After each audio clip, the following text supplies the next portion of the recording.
The house keeps secrets when the wind is high. Lena stands in the kitchen. She rinses a mug. She listens to the storm walk the roof. Every gust presses the old panes. She feels the pressure in her teeth. Curtains are drawn everywhere.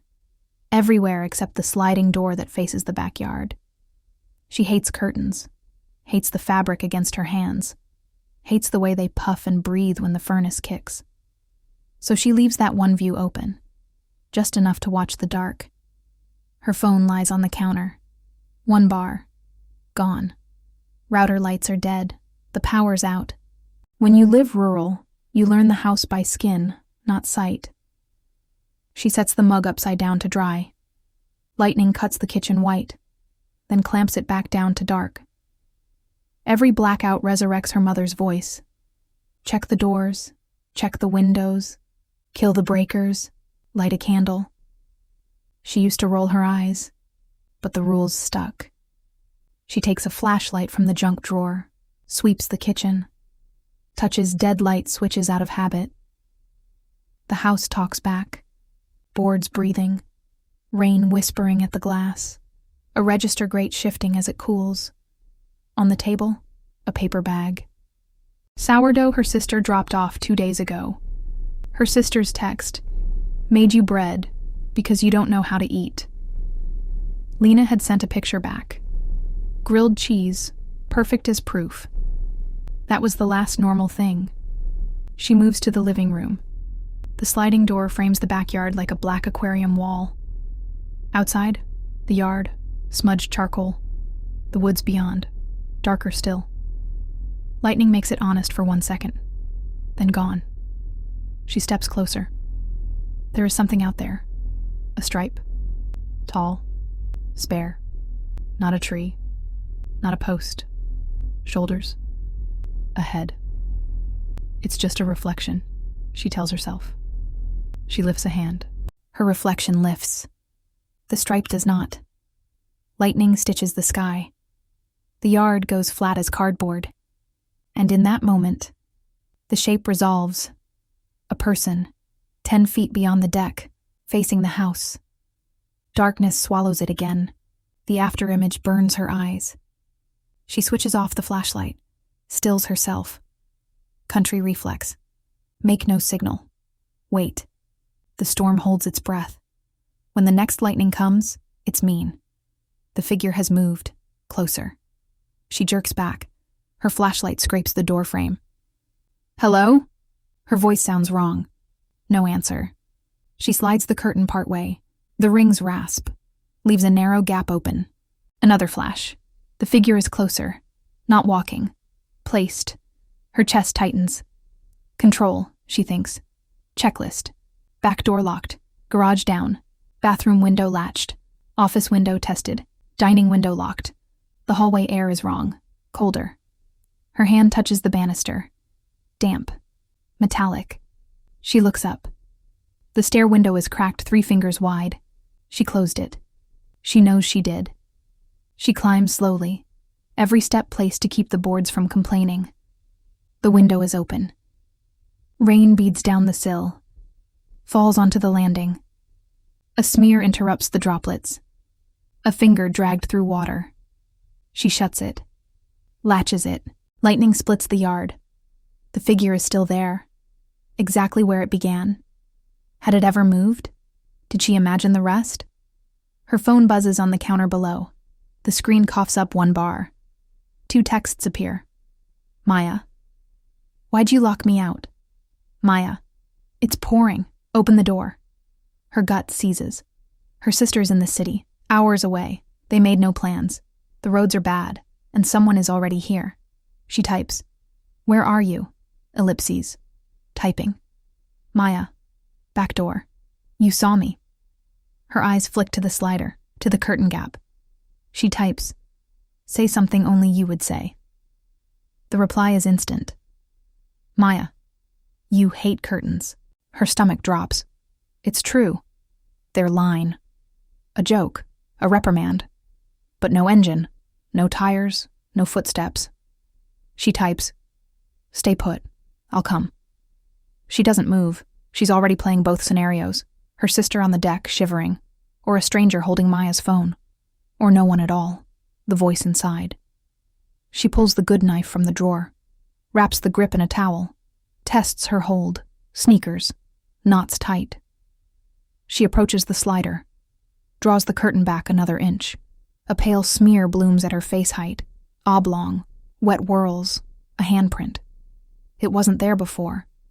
No, she whispers. The phone buzzes again. Maya. Why are you being weird? Maya. Lena opened the door. Maya. It's me. The rain slackens, a wave pulled away and dropped again. And in the brief quiet, the fourth stair creaks above her. Someone else is in the house. She turns. The stairwell is black. The window is latched now, but the air smells of cold iron. Her mother's voice again. Don't split your attention, baby. Pick the threat you can control.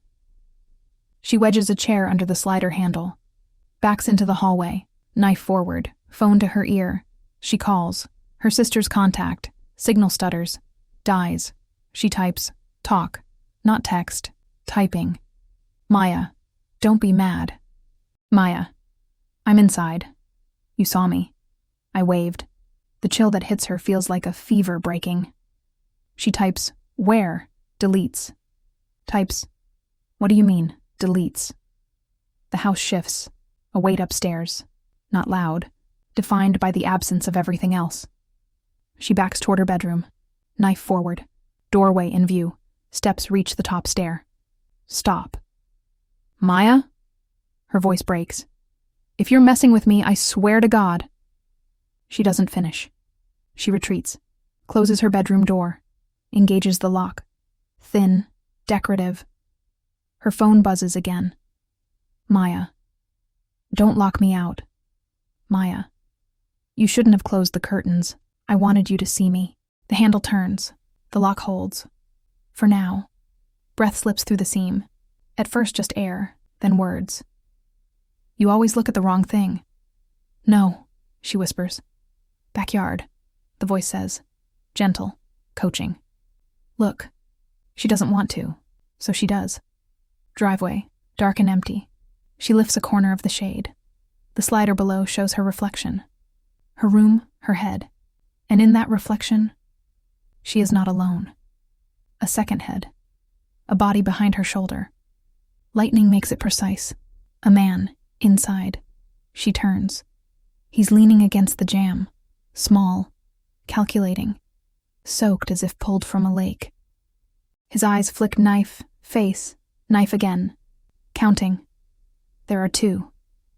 Don't cut yourself, he says. Happens more than you think. How did you... She begins and stops. She knows. The stair window, the banister, the smell of outside bent into the hall. Her phone buzzes. He glances at it. You should get that, he says. She'll worry. My sister? We didn't touch her. Flat. Simple. Talk to her. Tell her to come. What do you want? The other one tries the handle again. The frame hums. Open and it won't break, the man says lightly. What do you want? She repeats. He takes one step forward. She keeps the knife steady. He stops. To be seen, he says. People are busy. You saw. That's good. Her anger pushes through fear. You put something in the yard. A decoy.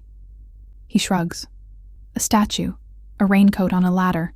The idea matters more than the textile. And you texted me like my sister. She sent messages. We read them.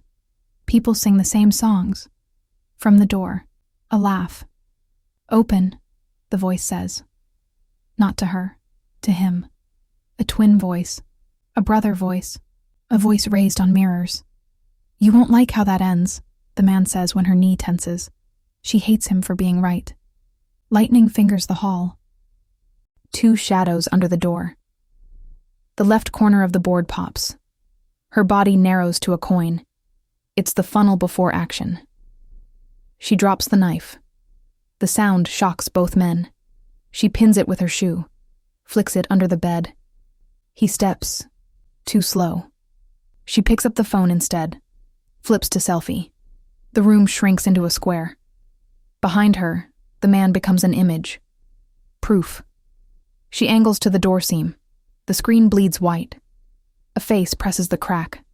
An eye, too close, too large. She taps the shutter again and again. "Don't," the man says, his voice frays. She lifts the phone higher. "Get out," she says. He takes a step. She snaps 3 more, flash fires each time. He recoils. The shadow at the door vanishes. The handle jerks. "I have your picture," she says.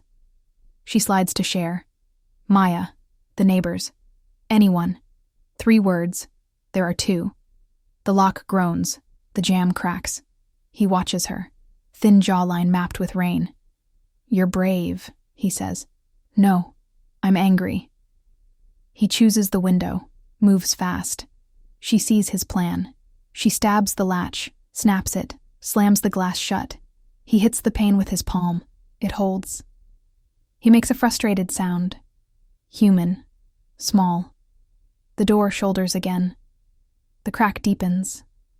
Then he does something worse. He drops flat, slides under the bed. Gone. She plants herself in the corner, phone in one hand, knife in the other. The phone pings, sent. The hall goes silent, steps retreat, down the stairs. The mudroom hinge squeals. The slider gives its soft duck note. She left a chair wedged. It scrapes, falls. She holds her ground. Under the bed, a dusty inhale. "Come out," she says. Nothing. Silence with a temperature. She types, "One inside, under bed." The slider again. Footsteps in the yard. Then nothing. Minutes peel away. The house a ship on dark water. Under the bed a whisper. "You'll make it worse." "Good," she says. She snaps the flashlight on, stabs the beam under. He shields his face, pressed tight as thought, breathing shallow, watching her knife. They hold there. Her. The man. The glass at their backs. Then, a new sound. Tires on wet gravel. Lights sweep the side yard. Boots on the porch. A knock. "Sheriff's office. Call out." She keeps the knife steady, raises her voice. "Upstairs. Bedroom. He's under the bed." Boots take the stairs. Ignore the 4th step. The door moans, gives. Men enter. Disciplined voices. Bright beams under the bed. Hands. Cuffs. Plastic. Metal. He slides out, smaller now. Just a man. They ask her questions. Is she hurt? Is anyone else here? Does she need an ambulance? Does she have someone to call? She answers, nods, breathes. Downstairs, a deputy's light finds the glass. The handprint glows. Lower on the pane, a second smear, chin height. In the yard, a ladder, wearing a raincoat. Shaped like a person. They photograph it. They bag the knife. They bag her phone.